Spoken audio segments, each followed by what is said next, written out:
ننھی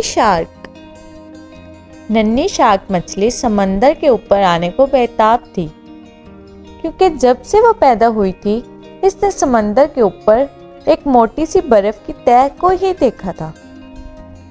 روزانہ تمام سہیلیاں مل کر بیٹھتی تھی اور آپس میں اس موضوع پر باتیں کرتی کہ سورج کیسا نظر آتا ہوگا اور پانی کی سطح پر کھیلنے پر کیسا مزہ آتا ہوگا۔ آخر وہ دن آ گیا جب برف بالکل پگھل چکی تھی۔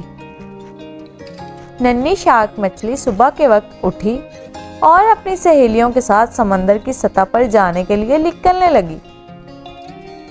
تب اس کی والدہ نے تاکید کی کہ زیادہ دیر اوپر نہ کھیلنا اور احتیاط لازمی کرنا۔ شارک مچھلی نے والدہ کی نصیحت سنی انسنی کر گئی اور پانی سے نکل کر شارک مچھلیاں سہیلیوں کو اکٹھا کیا اور سطح سمندر کی طرف چل پڑی۔ جب وہ سب سطح پر پہنچی تو حسین نظارے دیکھ کر حیران رہ گئی۔ کچھ دیر ابھرتے سورج کا منظر دیکھ کر وہ تمام سمندر کی سیر کو چل نکلی۔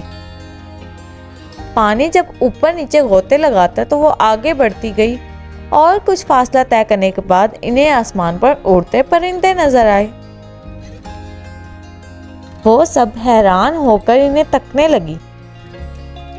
اتنے میں کچھ پرندے سمندر کی طرف بڑھے۔ مچھلیاں سمجھی کہ شاید پرندے ان سے دوستی کرنے آ رہے ہیں۔ ننھی شارک مچھلی ان سے ملنے کے لیے زور سے اوپر کی طرف اچھلی۔ جب آسمان سے آتے آتے پرندے نے جھٹ سے اسے اپنی چونچ میں پکڑا اور واپس آسمان کی طرف اڑ گیا۔ باقی تمام مچھلیاں ڈر کے مارے سمندر کے اندر بھاگ گئی۔